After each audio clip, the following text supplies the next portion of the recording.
Dennis Gabriel Alipio, please come in. Pagdumat ng aksyon na ito umiliti Ilocos Norte, pinagpila nga impeachment complaint, kini Presidente Ferdinand Bongbong Marcos Jr. Kalpasan di pinagpila ni Atty. Andre De Jesus, babaeng Tipon Rosar, iti pusong Pinoy Party List, babaeng kini Representative Cherny Cheta Nisay.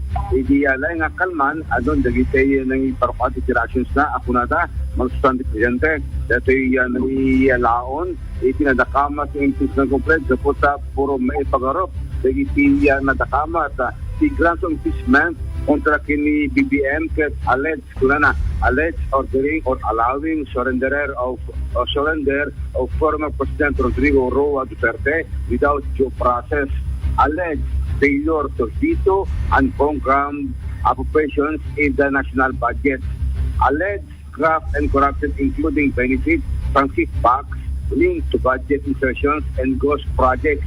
May kapat, alleged creation of the Independent Commission for Infrastructure to shield political allies implicated in anomalous flood control projects. Kaya kalima, alleged drug use and unfitness sa govern. So ito ay dulura sa itibasyahan, na itinagkomento ang malastan na guputa puro may pagkarop dahil ito kasasyong kontra kini Apo Presidente Ferdinand Bongbong Marcos Jr. Ganun kung tawang itibit alang reaksyon ni Carole Albano, kadang iti nadakamatang pointers, iti appraisal si impeachment complaint kini Apo BBM. Sa Rolly, good morning. Alamin ti reaksyon mo kadang ito yung nadakamat na aligasyon kontra iti Presidente. Good morning, Dennis. Good morning, IFM. Kas mesan umudu. Adalaton na dayay panaka-rikna tayo no anay iti mapagpasamat iti adlitmos. Iti panangkita iti dito yung issue on impeachment against the President Dennis Ket sabayagan nga tinagpadaanan iti kampo ni President Marcos dito na banag. Agsipot tas tayo tayo napintas si panagplano. Panagplano iti sa maling kampo kaya panagplano. Iti kiyang ni Presidente Marcos, kampo ni Presidente Marcos. Iti pampanunutan si grupo, si oposisyon, kaya tapno mablangkaan. Dito ay panaka-file si impeachment case against the Vice President. Agsipot may refile on February 5 or February 6. Wano ang dapat may impeachment case against the Vice President. Because kanulaan nga inaramid ay nasan, iso iti panangyon po na tapno sa sinasuan sa Kongreso kaya the impeachment case against President Marcos. Because kaya nga sa one itata for 1 year nga saan pala nga magagsagi dito yung impeachment case kay Vice President Sara Duterte. Itatata na i-file dito yung impeachment case against the President ngayon. Nawasan kay Secretary General kay Kongreso. Itatakit no asikasuan nga sigod with Rada Dennis akit magdauto nga sigod kay Kongreso na puro allege dagito na isawan na articles of impeachment against President Marcos. Ano ang karamihan sa Kongreso? Iso inatay sa panangipet na sigod no anyaman dagito makita da.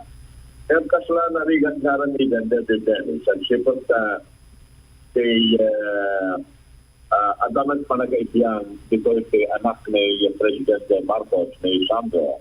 Ito iti majority floor leader kaya ni Speaker ni Body T.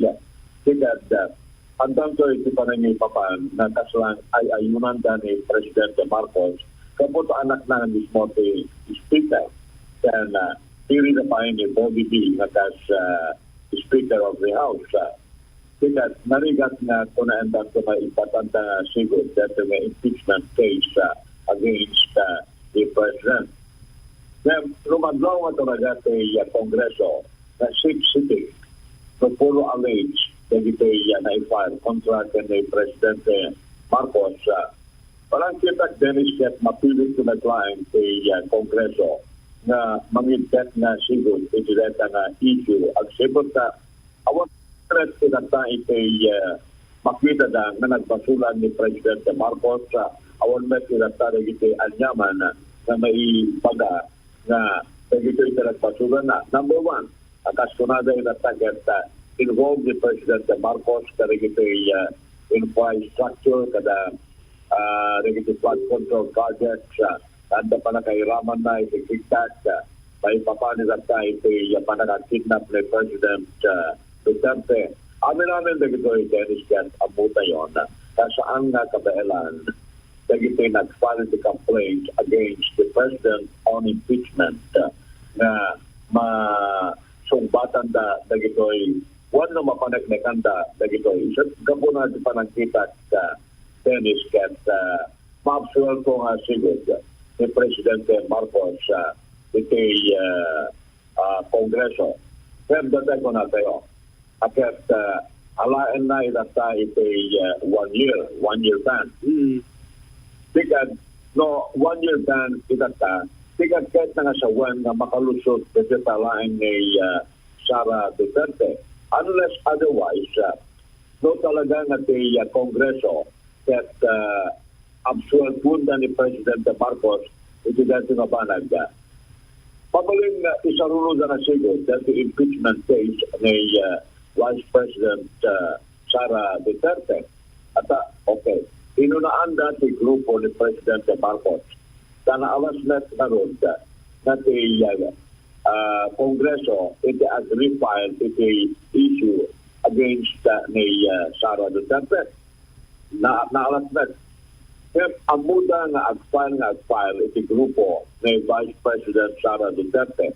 So, di pa lang kita dito at Dennis Kat kapakil ko ni Presidente Marcos awan sa bali nga maaramid kundi iti pa lang ituloy na sigod so ana iti impeachment case ni Vice President Sara Duterte. Sir Rolly, as to the merit, iti alleged complaint, how would you assess the merito iti akusasyon na pinapo-presidente Sir Rolly?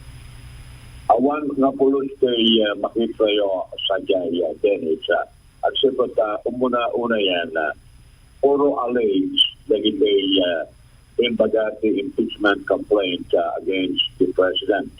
I think they have 5 or 6 amin-amin yan dagiti kangrunaan dito ilatakit kas kumay ti panakakidnap ni Siyempre na Presidente Rodrigo Duterte nga tayo sa ICC yan dito panangyaramaraman dati ni Presidente Marcos na involved kada ito infrastructure kada flood control projects akaslay sa tayo hindi na nagaw-awat ito nagaw-awat ito kickback yan dito kunada nga manan na drug addict ni Presidente Marcos. Amin dito Dennis that it doesn't hold water. It's a Congress. At sipot puro alleged na dito dagiti complainant iti impeachment, they still have to prove it iti Kongreso to. So, anay data iti pudpudno nga nagbasulan ni Presidente Marcos at saan let idata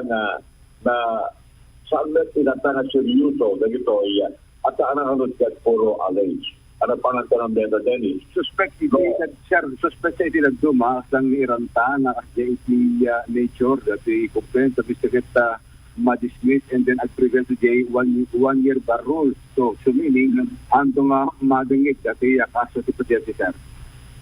Correct.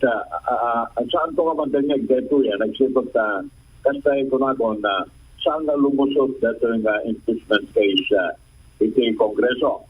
Tigat saan nga mapanila tayo iti Senado. Once nga inigbatan iti Kongreso dito impeachment case against the President, awanan. Pamimpinsan nga magpugawin. At once na saan na ituloy iti Kongreso at awan met iti makita nga nagbasulan iti Pangulo, tigat awan ti idanon da sa jay Senado. Okay. Karoli, thank you very much sa oras mo. Kaya ito'y issue to impeachment complaint. At ako mapiniti kahit limit nga abong kita ng gusto sa rin tanakad-ado. Dahil ito'y aglelayo sa commercial city station. So, thank you very much. Ito oras mo para ito yung issue sa Roli. Anything anymore sa Roli? Okay talaga nga, Dennis, just call me no, kasi pagaligan na ang dati ito'y mapagsalitaan. Thank you very much, Dennis. Kaya kada kayo amin nga dumdumeg. Okay, ni Sir Rolly Albana po, ito yung veteran broadcast journalist, kaya political comentarist. Ito yung issue penalty impeachment complaint ni Presidente Ferdinand Bongbong Marcos Jr. Idol Dennis Alivio, Tatak, RMN.